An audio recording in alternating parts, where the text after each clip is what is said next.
오늘 성경 말씀은 창세기 41장 46절에서 57절입니다. 우리가 살아가면서 세상적인 교육과 훈련은 중요합니다. 그러나 근본적으로 그 위에 하나님의 은혜가 임하지 않으면 그 땀 흘림이 무용지물이 될 수도 있습니다. 요셉은 이 사실을 잊지 않았습니다. 그래서 그는 애굽의 국무총리가 되었을 때에도 하나님의 은혜를 잊지 않았습니다. 요셉의 위대함 중에 하나는 고난을 잘 극복했다는 것이라 할 수 있습니다. 우리가 겪는 고난은 우리의 성품을 아름답게 만들어주기도 합니다. 혹은 우리가 어떤 사람인지를 드러내주기도 합니다. 그러나 고난의 때보다 우리의 성품을 잘 드러내는 때는 우리가 성공할 때일 것입니다. 요셉의 훌륭함은 그가 성공한 후에 더 잘 나타났습니다. 사실 인간은 고난 중에는 대부분 겸손합니다. 하나님을 찾습니다. 반면에 번영의 때는 교만해지기 쉽고 하나님을 떠나기가 쉽습니다. 고난을 이길 수 있는 사람은 많아도 번영에서 오는 유혹들을 이겨내는 사람은 많지 않습니다. 그래서 많은 사람들이 성공한 후에 몰락하였는데 그들의 대부분은 성공만을 삶의 목적으로 삼았기 때문입니다. 성공은 하나님이 주신 사명을 달성하기 위한 수단에 불과합니다. 도구에 불과합니다. 그런데 세상적인 성공 자체가 삶의 목적이 될 때는 성공한 후에는 대부분 공허와 쾌락에 빠지게 됩니다. 성공은 성공 자체가 목적이 아니라 하나님께서 주신 사명을 완수하기 위한 디딤돌이 되어야 합니다.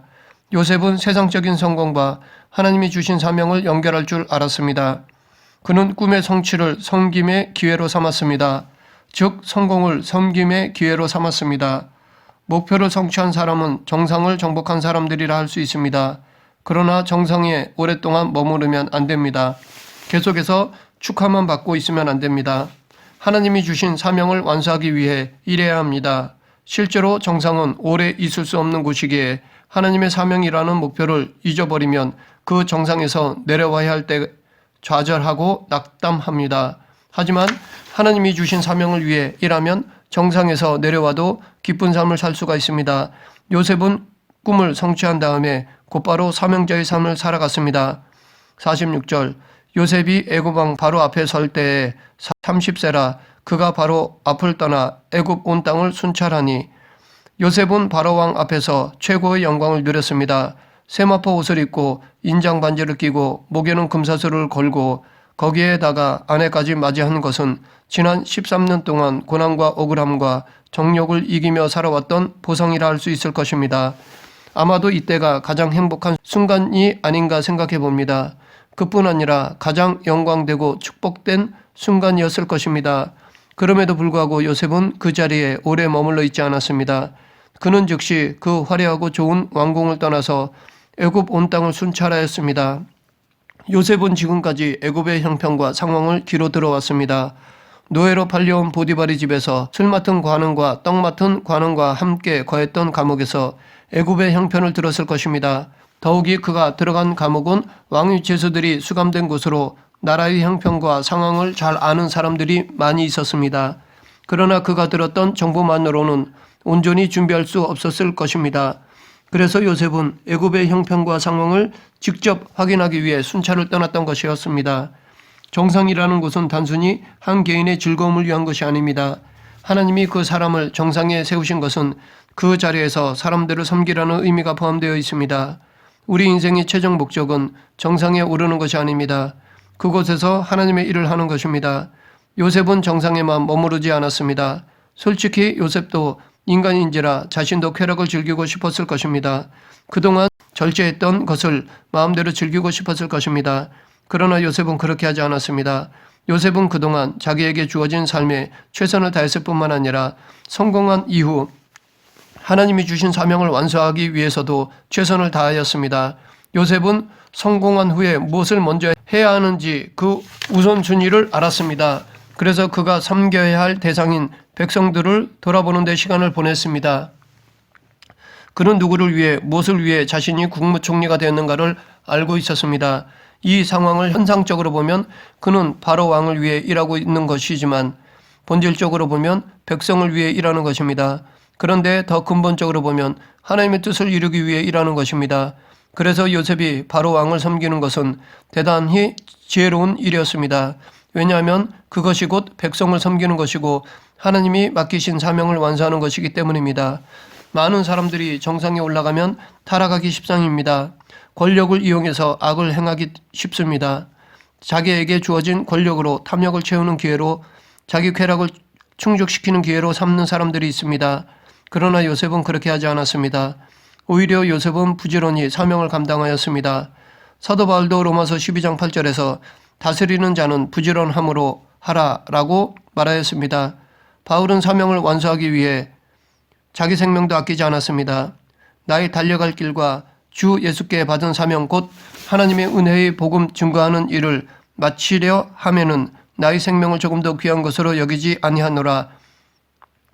사명자의 길은 절대로 편안한 길이 아닙니다. 물론 사명을 감당하다 보면 영광도 있고 기쁨도 있고 보람도 있습니다. 그러나 사명자의 길에는 항상 수고와 땀과 피가 기다리고 있습니다. 우리는 고난 없는 영광은 없다는 것을 잊어서는 안 됩니다.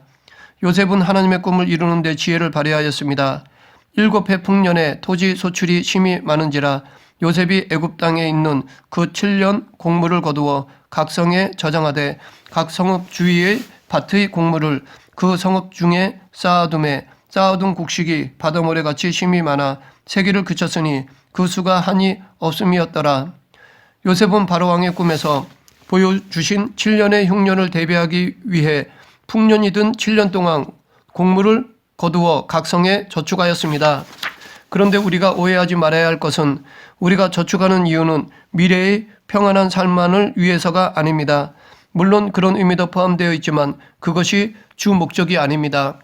실제로 우리의 평안과 안전은 하나님께 달려 있습니다. 하나님이 허락해 주셔야만 평강을 누릴 수 있습니다.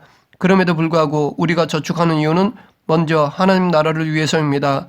다음은 이웃을 섬기기 위해서입니다. 또 다른 이유는 자녀를 양육하는 데 사용하기 위해서입니다. 자녀는 하나님이 주신 기업이기에 부모에게 맡겨진 분량만큼은 잘 양육해야 합니다. 우리가 가진 물질을 가장 아름답게 쓰는 방법은 하나님 나라를 위해 쓰는 것입니다.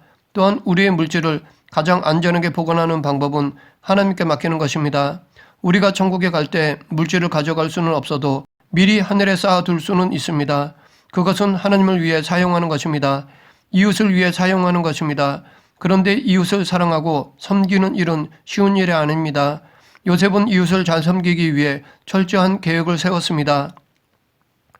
창세기 41장 54절부터 57절.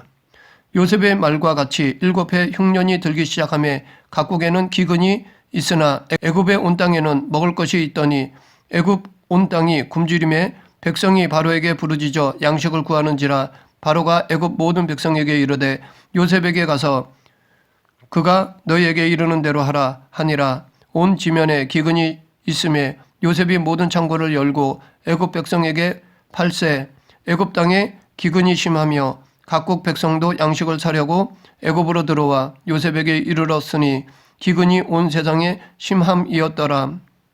요셉은 기근 때문에 찾아온 사람들에게 곡식을 그냥 나눠주지 않았습니다.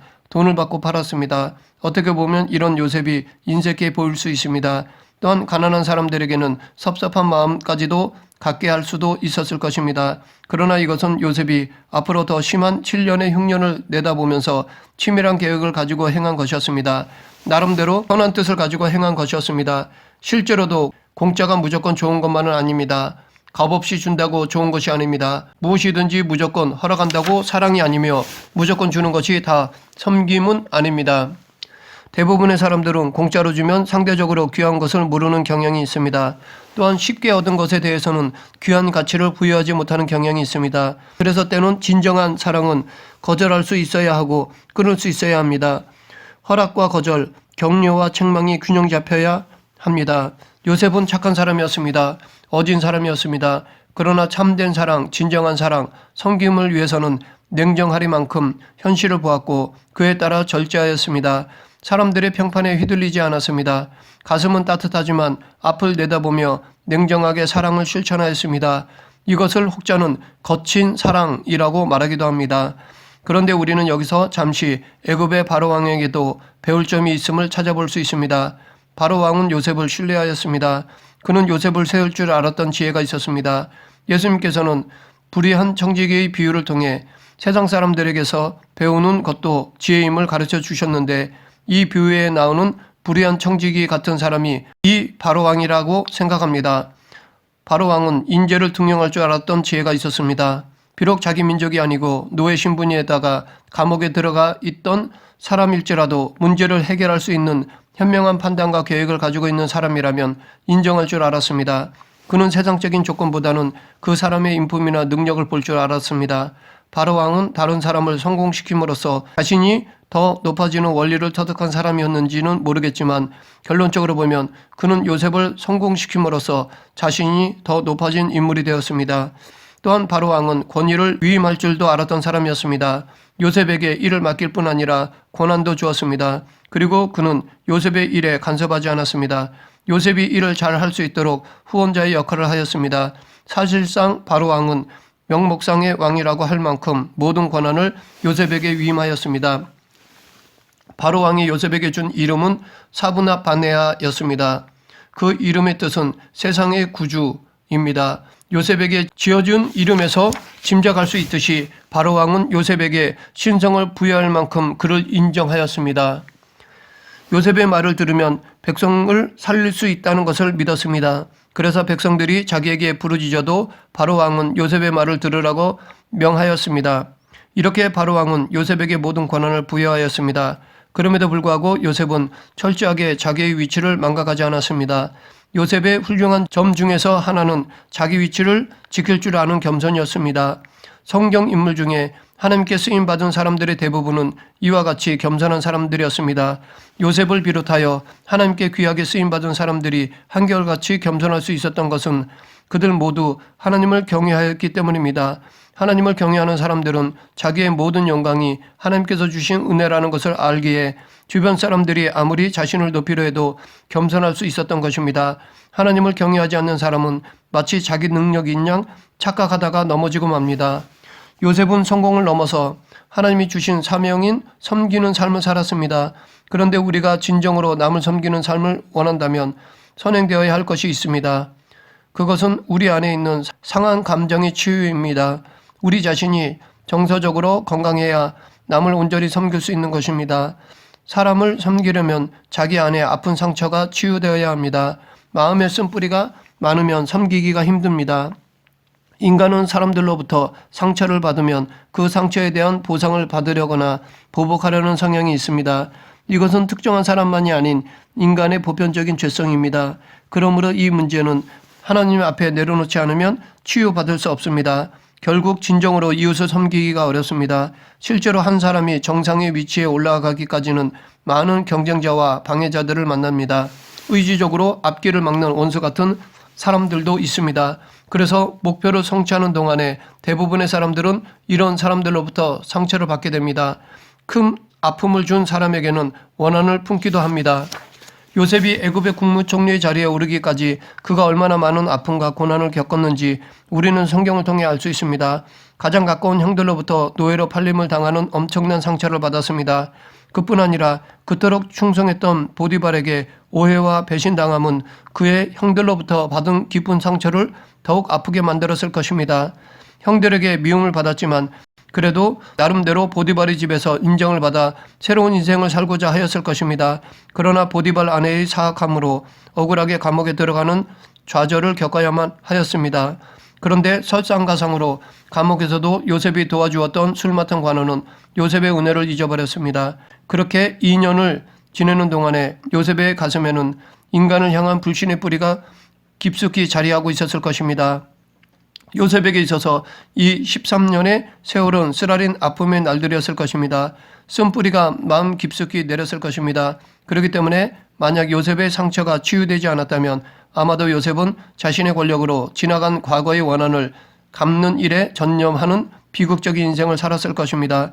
그러나 하나님은 요셉에게 주셨던 꿈을 이루심으로 그를 치료해 주셨습니다. 꿈의 성취를 통해 요셉의 마음속에 깊숙이 박혀있는 쓴뿌리를 완전히 뽑아주셨습니다. 예수님은 이런 치유를 요한복음 16장 21, 22절에서 여자가 해산하게 되면 그때가 이르렀으므로 근심하나 아이를 낳으면 세상에 사람난 기쁨으로 인하여 그 고통을 다시 기억하지 아니하느니라. 지금은 너희가 근심하나 내가 다시 너희를 보리니 너희 마음이 기쁠 것이요 너희 기쁨을 빼앗을 자가 없느니라 라고 말씀하셨습니다. 산모는 태어난 아이 때문에 지나간 해산의 고통을 기억하지 않습니다. 이처럼 꿈의 성취의 기쁨은 성취하는 과정에서 겪었던 고통이나 상처를 모두 치유해 줍니다. 하나님은 꿈의 성취를 통해 요셉의 모든 쓴뿌리를 제거해 주셨습니다. 그래서 요셉은 그 아들의 이름을 므낫세라고 지었습니다. 즉 하나님이 과거의 모든 아픔을 잊게 하셨다라는 것입니다. 그리고 그는 어느 누구에게도 원한을 품지 않기로 결단하였습니다. 이렇게 그의 형제들과 그를 괴롭힌 사람들을 용서하고 그의 허물을 잊기로 결단하니까 더 놀라운 하나님의 은혜를 경험하게 되었습니다. 그래서 차자의 이름을 에브라임이라고 지었습니다. 이는 하나님이 수고한 땅에서 창성하게 하셨다라는 것입니다. 용서를 통해 더 큰 복을 받은 이와 비슷한 사례가 있는데 바로 욥입니다. 욥은 고난 중에 많은 아픔을 겪었습니다. 가장 큰 아픔은 그의 친구들과 논쟁하면서 받은 상처였을 것입니다. 위로하기는커녕 오히려 욥의 아픔을 이용하여 그를 공격하였기 때문입니다. 그런데 욥의 마지막 부분에 보면 하나님께서는 욥의 친구들에게 수송아지 7과 수장 7을 취하여 내 종 욥에게 가서 번제를 드리라. 내 종 욥이 너희를 위하여 기도할 것인즉 이라고 말씀하셨습니다. 이것은 곧 하나님께서 욥의 팔을 들어주셔서 욥의 의를 인정해 주신 것입니다. 또한 욥의 용서를 전제로 한 그들의 제사를 받아주시겠다는 것입니다. 즉 욥의 용서 없이는 너희는 죽은 목숨이라는 것입니다. 반면에 욥은 그 용서를 통해 갑절의 복을 누릴 수가 있었습니다. 실제로 욥이 친구들을 용서한다는 것은 쉽지가 않았을 것입니다. 더욱이 그들을 위해 하나님께 긍휼과 자비를 구하는 기도를 한다는 것은 더더욱 어려웠을 것입니다. 그럼에도 불구하고 욥은 진정으로 친구들을 용서하였습니다. 자신의 상처에 더 큰 상처를 입힌 친구들을 진심으로 용서하였습니다. 그런데 이보다 더 큰 용서를 베푸신 분이 계십니다. 바로 예수님이십니다. 예수님은 당신을 십자가에서 최고의 고통을 주면서까지 죽이는 로마 병사들을 위해 아버지여 저희를 사하여 주옵소서 자기의 하는 것을 알지 못함이니이다 라고 기도하셨습니다. 자기를 죽이는 그들을 용서하시고 오히려 그들을 위해 하나님께 자비와 긍휼을 구하셨습니다. 이뿐 아니라 부활 후에 갈릴리에서 자신을 3번이나 부인한 베드로와 십자가 앞에서 당신을 버리고 떠난 제자들을 만나 그들의 모든 것을 용서하셨습니다. 오히려 그들을 사랑하셔서 제자로 회복해 주시고 다시 사명을 주셨습니다. 우리가 이웃을 섬기기 위해서는 근본적으로 내 안에 쓴뿌리에 대한 하나님의 치유가 있어야 하기 때문에 우리는 내 안에 있는 쓴뿌리를 제거하기 위해 하나님의 은혜를 구해야 합니다. 그리고 긍휼과 자비와 용서를 베푸는 자가 되어야 합니다. 그럴 때 과거의 고통스러운 기억도 아름답게 해석할 수 있습니다. 하나님의 안목으로 과거를 해석하는 능력이 생깁니다. 지나간 과거의 사건 속에서 하나님의 손길을 발견합니다. 비록 당시에는 힘들었지만 위기는 하나님이 보내신 또 다른 기회였음을 깨닫게 됩니다. 요셉도 이것을 깨달아서 형들에게 당신들이 나를 이곳에 팔았으므로 근심하지 마소서 한탄하지 마소서 하나님이 생명을 구원하시려고 나를 당신들 앞서 보내셨나이다. 그런즉 나를 이리로 보낸 자는 당신들이 아니요 하나님이시라. 나로 바로의 아비를 삼으시며 그 온 집의 주를 삼으시며 애굽 온 땅의 치리자로 삼으셨나이다 라고 고백하였습니다. 이렇게 요셉은 형들을 용서하고 상처가 치유된 후 하나님의 안목으로 과거를 보았습니다. 하나님은 때때로 당신이 사랑하는 사람들에게 위기라는 변장된 복을 내십니다. 고난이라는 선물을 보내셔서 강하게 하시고 위대하게 하십니다. 그러므로 인생에서 직면하는 위기와 역경을 내 시선이 아니라 하나님의 안목으로 보아 그 안에 담겨있는 복을 누릴 수 있어야 하겠습니다. 말씀을 맺겠습니다. 성공은 우리의 목적이 아닙니다. 성공은 섬김을 위한 수단에 불과합니다. 정상은 내가 그동안 누리지 못한 것을 누리기 위한 자리가 아닙니다. 오히려 이웃을 섬기도록 주신 자리입니다. 성공은 섬김을 위한 디딤돌이 될 때 더 빛이 납니다. 그리고 우리가 진심으로 이웃을 섬기기 위해서는 먼저 내 마음속에 쓴뿌리를 제거해야 합니다. 하나님의 치유를 간구하고 용서를 통해 쓴뿌리를 뽑아야 합니다. 그럴 때 온전한 이웃을 섬길 수가 있습니다. 예수님이 보이셨던 사랑을 본받아 이웃을 섬기는 삶을 살아가는 저와 여러분이 되길 간절히 축원합니다. 기도하겠습니다. 생사 화복을 주관하시는 하나님 아버지, 저희들에게 주신 삶 속에서 최선과 열심을 다하게 하시고 하나님께서 높여주실 때 더 겸손하게 하나님의 뜻을 헤아릴 줄 아는 그리스도인이 되게 하여 주시옵소서. 예수님 이름으로 기도드립니다. 아멘.